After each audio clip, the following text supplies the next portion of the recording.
One of my favorite things about making versus battle content on YouTube is that I can talk about a variety of topics that I might not otherwise have been able to because of how the algorithm works, and what better franchise to talk about than The Incredibles, which is one of my favorite superhero films of all time. So today let's put Mr. Incredible against Insomniac Rhino to see how these two perform against each other. So first of all, we're going to talk about Rhino because I'm a long-time Insomniac fan, and also we've not really talked about Rhino extensively on the channel before. To get a good idea as to how he performs against Spider-Man, we need to take a look at his character bio, as it's implied by Peter that even without Rhino's near indestructible suit, he would already be hard enough to take on in a 1v1. Meaning that Alexei, even without his battle suit, would probably be comparable, if not superior, to characters like Wilson Fisk, where it was described by the game developers that Wilson Fisk could already be on Spider-Man's level in terms of strength. Fisk is basically a raging bull. It doesn't matter what he hits, he will go through it. Yeah. That includes walls,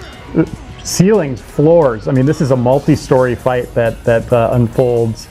And a lot of times you're just along for the ride, and it's kind of being dictated where Fisk is taking you. Yeah, I mean, he's throwing you around a lot. Like, he keeps up with Spider-Man. Like, he seems to have comparable strength. And this isn't all that hard to believe, since Wilson Fisk could cause legitimate pain to Spider-Man, as well as viewed their little skirmish as being nothing more than an inconvenience, meaning that Wilson Fisk could indeed take Spider-Man, or at the very least a holding back Spider-Man. And if we were to lowball this level of strength, we know that Spider-Man in the past, even with a cloth suit, could keep up with Shocker, who is capable of causing large damage to the Flatiron building, which Kingpin would presumably upscale from, and by extension, Alexei would also upscale from, even without his battle suit. And this is impressive because it would make Rhino around the same power level as Electro, with Electro in the past being capable of generating 1 million volts, which was calculated to around multi-city block to even town levels of power. With Electro in the PS4 game casually able to ram Peter through a smokestack, which was calculated to large building level. And this should be consistent, since in the character bio as well, it stated that Rhino was able to destroy 6 city blocks, which was also calculated to multi-city block and town level. We see that Rhino in the Miles Morales game is capable of no-diffing large building explosions, and also capable of destroying city blocks in his fight with Peter and Miles. Not to mention that at the raft, it's pretty apparent that Rhino and Electro did the most damage to Spider-Man when those villains tried jumping him, making Rhino all the more dangerous, as Spider-Man in retrospect considers Rhino to just be flat-out stronger than him, meaning that Rhino should be comfortably within the town to large town ranges of power and durability comfortably,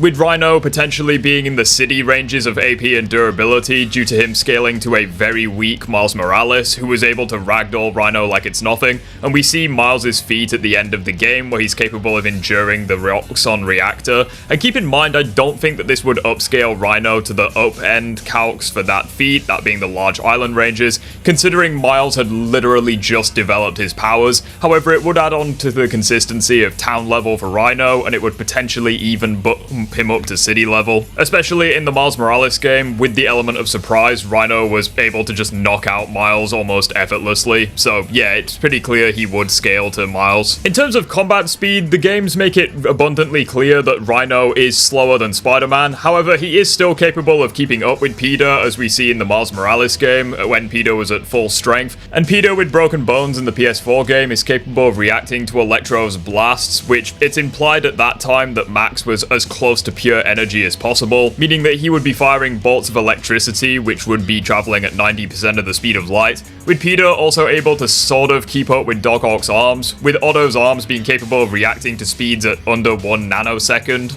And whilst Rhino is obviously slower than Spider-Man, he is still able to keep up with Peter and should scale to what Peter can perform in his weakened state. So now with the big 8-ton infant out of the way, we can now talk about the new kid on the block, Mr. Incredible. Just like Homelander, Mr. Incredible has multiple statements saying that he is the most powerful superhero in his verse, meaning that obviously as a benchline, he would upscale from pretty much every superhero in the verse. And these statements have validity since in The Incredibles 2, it took an entire team of mind-controlled superheroes to contend with Frozone, who should be weaker than Mr. Incredible at his full strength. The Mark IV Omnidroid is implied to scale above most superheroes in the verse, with one of these heroes being Hypershock, who is capable of generating magnitude 6 earthquakes with his punches, meaning that this superhero would be within the town ranges of power, and this Omnidroid is what killed him. The reason why this is impressive is because the weakest version of Mr. Incredible, who was badly out of shape, was capable of trading blows with the Omnidroid Mark 8, with Mr. Incredible winning that fight with only minor cuts and bruises.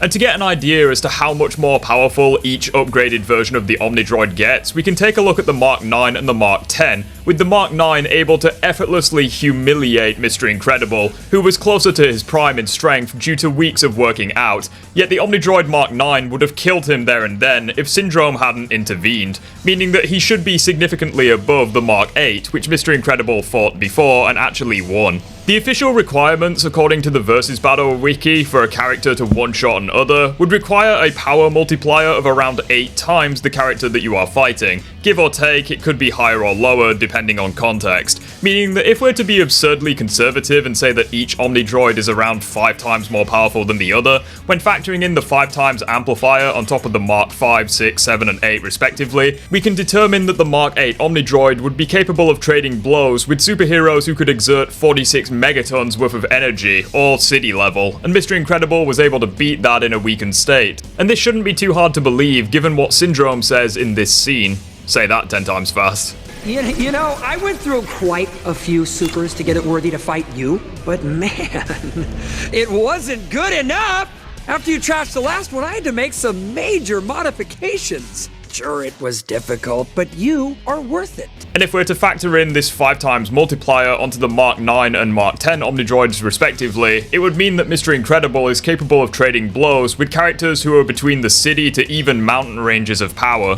With this being pretty consistent, since superheroes who should be weaker than Mr. Incredible, such as Frozone, Elastigirl, and fuck, even Violet, are still capable of taking hits from the Omnidroid Mark 10, which Mr. Incredible would upscale from. In terms of combat speed, pretty much every superhero in the verse should at the bare minimum have relativistic to even light speed reaction speeds, since even fatigued regular humans in this verse are capable of reacting to Jack-Jack's laser vision, which are confirmed to be beams of light. However, even if you view this feat as non-canon because it wasn't in the Incredibles film, that wouldn't even matter since Mr. Incredible himself also has feats on this level, such as reacting to Jack-Jack's laser vision at point-blank range, which when calculated would put his perception speed at around faster than light speeds. With this being consistent, since Mr. Incredible should upscale from Violet, who in the second film was capable of reacting to electricity, which travels at around 90% of the speed of light. However, Mr. Incredible's most impressive speed scaling would come off the Omnidroid Mark 10, which was capable of catching Dash off guard in terms of its own speed, with Dash being capable of perceiving events that lasted multiple days in the span of 1 second, which when calculated would put Dash's perception and reaction time at around 100 times faster than the speed of light, with the Omnidroid Mark 10 able to somewhat catch Dash off guard, with Mr. Incredible scaling to it, meaning that even if Mr. Incredible scaled to 1% of Dash's speed, it would still put him at light speed in combat respectively. Something I thought I'd mention right now before I forget as well is Mr. Incredible is implied to have some kind of danger sense or precognition, nowhere near on the same level of Peter's spider sense obviously, but it's implied that Mr. Incredible knows when danger's about to occur before it actually takes place, which we see multiple times in the film, most amazingly when he's about to have a fight with his wife, which I find pretty funny. I'm pretty sure most guys can relate to that. So with that being said, who do I see winning this fight? And I'll be honest, this was a lot closer than I initially thought, but that being said, it's still pretty obvious who should win this. In terms of raw physical strength, Mr. Incredible and Rhino are actually surprisingly similar. However, I would give the slight edge to Mr. Incredible since he's more consistently within the large town to even city and mountain ranges in terms of strength, whereas Rhino is around the multi-city block to town to large town ranges, and whilst you could potentially get him to city level, it's just not as consistent as it is for Mr. Incredible in my opinion. Especially since even if you want to get Rhino to city level in AP, it wouldn't even matter, since when we're talking about durability, Mr. Incredible, because of cartoon logic most likely, he's capable of trading blows and taking hits from characters who far outclass his own AP, such as the Omnidroid Mark 9 and Mark 10, and he's capable of taking hits from them with relative ease. Compare that to Rhino, who even when fighting characters who are confirmed to be weaker than him, such as Spider-Man, like Spider-Man is still capable of damaging his suit and even capable of beating Rhino under the right circumstances. Made all the worse since usually Peter wins against Rhino due to his intelligence and his combat speed, with Peter in the PS4 game being massively hypersonic to potentially relativistic to the speed of light. However, this is nowhere close to Mr. Incredible's combat speed, since in the second film he can point-blank dodge lasers, which is calculated to faster than light, and he should be comparable to Dash or within that range of speed, with Dash having a level of perception speed 100 times faster than the speed of light. Not to mention that I think Mr. Incredible is just a type of fighter that Rhino has never experienced before, since if we look at Rhino's own statements within the PS4 game, it's implied that he's never fought anyone on his size or his power. Pick on someone your own size, Rhino. There is no one my size, Hulk.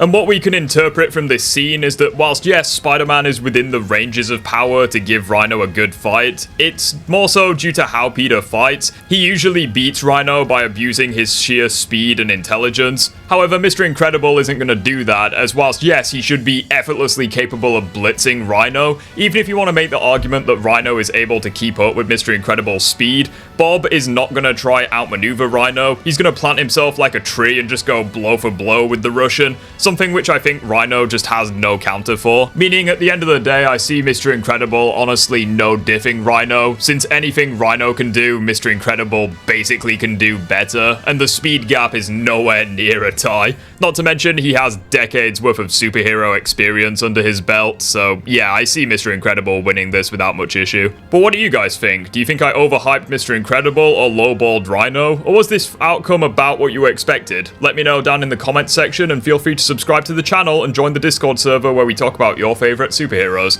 Have a great rest of your day, guys, and I'll see you all in the next one.